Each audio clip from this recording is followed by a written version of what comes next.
button. Listen, Motherwell and Hamilton, there's only one winner. How do you look back on last night? Did you get much sleep? No, I didn't, because obviously the adrenaline's still pumping, and I go back and watch the game, as you naturally do, because sometimes you're caught in the moment, so watch the full game.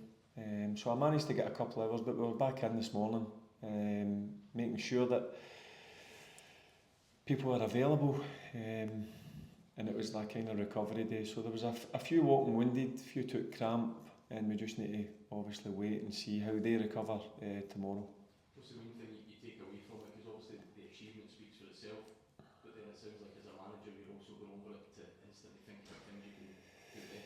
Yeah, I mean, my thoughts after the game was we could have done better at the 2 goals. Now, looking back, I thought the first half we were really good.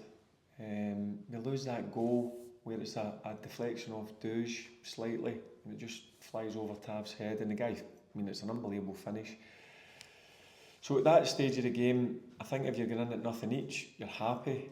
They get a lift, obviously. We're a wee bit down, so it was my job to try and lift them. Listen, as I said, I was really happy with the performance.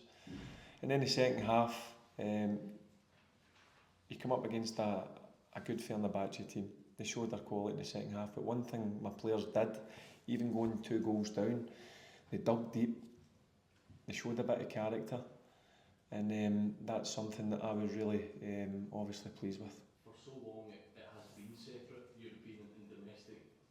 How hopeful are you can harness something and take it with you now for the rest of the season? Yeah, but they've got to take confidence, because in my opinion they put out a very good team. They put out one of the favourites to win the competition, albeit it was 2-0, but I said in the first leg the game was never over. I mean, we were very good over there, and last night I say we were good in the first half, we could be better in the second half, we could do better at a couple of goals, but that's me being really picky and needy as a manager, because I always want to keep improving. But they deserve a huge pat on the back, the players, because what they achieved last night was great. And I told them after it, enjoy these occasions, because I thought the supporters were brilliant. They were right behind them. Even when you go 2-0 down, people might become a bit frustrated. Our heads might go down, but that's something that we spoke about as a group. And I've never seen the heads go down once. And they carried on right to the final whistle at extra time, and then it goes into penalties.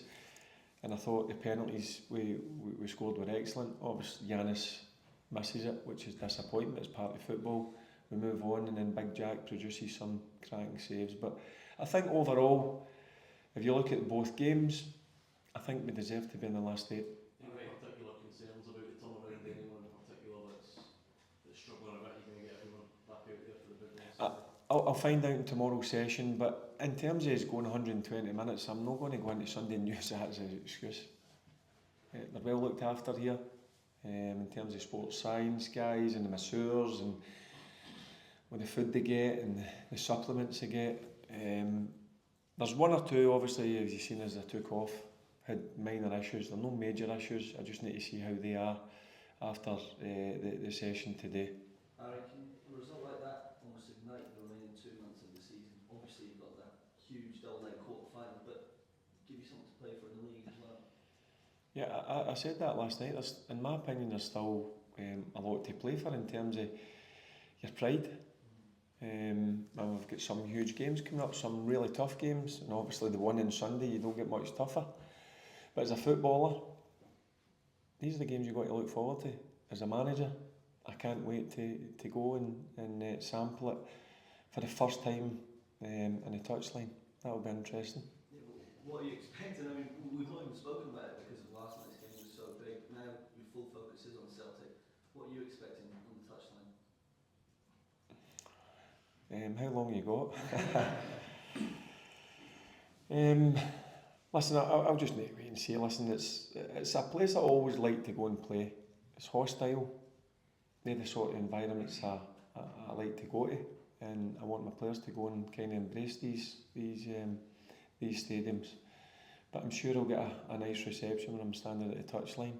But I'll need to focus on making sure my team go with the game plan that we're thinking about, and if we carry that out, we've got a right good chance of getting the 3 points.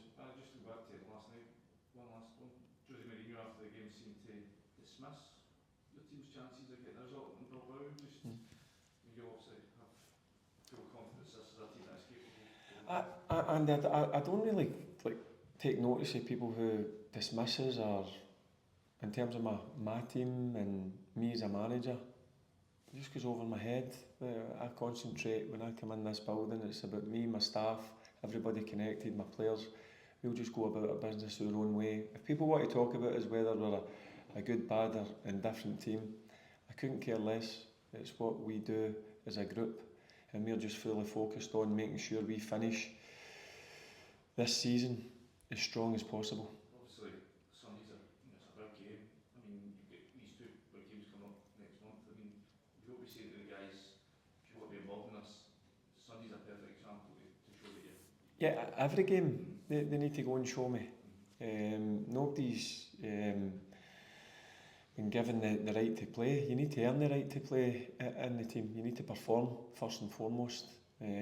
As I said, I'm not looking forward to the game in the Europa League, the last day. That's in the distance for me. I've got to concentrate on going to the Celtic Park on Sunday and making sure we come away with a result. Because I was at the last game, I was in the director's box. We suffered a heavy defeat that day. Celtic deserved to win, so we need to try and change that. I was going to ask that afternoon you were sitting there, I think you took a wee bit of stick from the fans there. I mean, is that something you're going to have in your mind as you walk out? Yeah, listen, I don't mind. I honestly don't mind it. Sometimes it crosses the line a wee bit, which disappoints me, but listen, that's part of being in the west of Scotland. Look, I know I took a wee bit, but it was fine. I know what I was coming into, and listen, I think it will be a bit worse when I was sitting in the director's box. But look, I'm looking forward to it. These are the games you want to play in. These are the games you should look forward to. I think it's 8 times. Sorry, but I think it's 8 times since Rangers have 8 games since Rangers got a result at Celtic Park. You believe that's a run that's far too long? Yep, I see you've been doing your homework as well. Yeah, but it is too long. But it's a tough place to go and get a result, but we'll have a way of approaching the game that I think can get us a result. If that approach is not working, then we can change it within the game as well. So that's important to me, because I've mentioned a number of times, we've not been flexible enough as a team. Now we're starting to get that because we've had a wee bit of time in the grass. So I'll look forward to Sunday. We'll go and play a certain way that I believe, me and my staff believe it can get the right result, and we'll take it from there. Last week, months ago. How long ago? A month, 5 weeks ago, however many weeks it was. It's not even 3 weeks yet. Is it I know it feels about 3 years. Talking to you every single day. What have you had to change in terms of the mindset of the players? Because the players were low when you came in, but some's changed. Exactly, Brian. When I walked in, that was the first thing I noticed straight away. Look, I was back at the club, as you all know, as an ambassador. You're obviously looking from the outside in. You don't really see much, but until you actually come in, it was low. Morale was low, and that was one of my jobs and my staff's jobs, was to get this place bouncing a bit again. And I feel slowly but surely we're getting there. Because it's not just about us as a first team squad. This is a building that's got the women's team in it, it's got the academy in it. You've got people that work in the laundry, you've got people that work in the kitchen. I want everybody to be together, and that's something that I think's been missing, and that's something that I'm trying to bring together, and that's something that we made a pack as a staff that we had to try and sort, and we're getting there. It's interesting you speak about the team, you speak about my players, my team. You've taken ownership of this very quickly, and is that something the players have also had to buy into? This is you've not signed any of these players, but they're your players. Yeah, but I'm in charge of them, and I'll tell you something, Brian. I'm loving being in charge of them because it was a challenge. It was a challenge I was willing to take on. I said I'm going to meet it head on, and that's what I've done. That's what my staff's done, and I've got to give credit to the players, and I keep saying that they've took on board, which what I expect from them. It's all right being a good team. That's not enough here. There's a lot of other things that you need to be a good Rangers team, and we've sat down individually, collectively as a group, and we've spoken about these things, and I think you're seeing it certainly in the last couple of performances. Look, last night ideally we'd like to get the win, and we didn't obviously get beat 2-0, but it was on edge. But the guys were putting their bodies on the line. You've seen guys cramp them up. They gave a performance that was full of grit, determination, desire. That's all the things that I want in my team, alongside a good football team. Don't forget that. But they're musts when you're at Rangers. Finally, for me, I think the last Rangers manager to win his first Old Firm game was Alan McCoist. Oh, I'm surprised it didn't remind me of that last night. He probably, you'll send you a text. He probably will. There's no doubt. No, look, I don't kind of look into that. Look, 8 games is a long time, so we need to go and try and change that on Sunday, and that'll be our mindset on Sunday. Right, Alan, Josh, then Ram, to finish, please. Just look back to last night very quickly. Jose seemed very well disposed towards you personally. Did you have any words for you afterwards? For you after the game? No, I never spoke to him, and he came into the dressing room actually after when we obviously the players stopped their celebration with the fans. I get carried away a wee bit. After a minute, I just realised I was on top of somebody's back in front of the stand. But look, that's my emotion and that's my passion. I was just delighted for the boys because, as I said to you, they gave me everything last night when backs were against the wall at times. And but he came into the dressing room and wished me all the best. Look, I said before I come up against Fenerbahce, he's a guy who I have huge respect for. He's one of the best managers that's ever been, and it was a huge achievement, not just for me, but the staff, the players, the board, the supporters, for us to put a team out of that standard. Raman? Barry, obviously fans return tomorrow. How much are you hoping that the game is remembered for what happens on the pitch and nothing happens off it? Look, first and foremost, I'm delighted fans are back. In terms of trouble off it, it doesn't concern me. I'm sure the fans will come and they'll support us, the 2,500. They'll come and they'll demand a performance from us. In terms of trouble, doesn't concern me. In terms of, I know what our fans are like, they'll come and they'll get right behind us.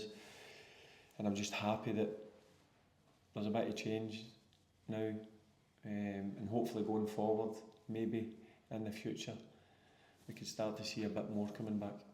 Barry, the victory at Ibrox in January, Rangers played a high-tempo, high-press game. Can you adopt a similar approach at Celtic Park to try and get a result, or do you need to be more conservative?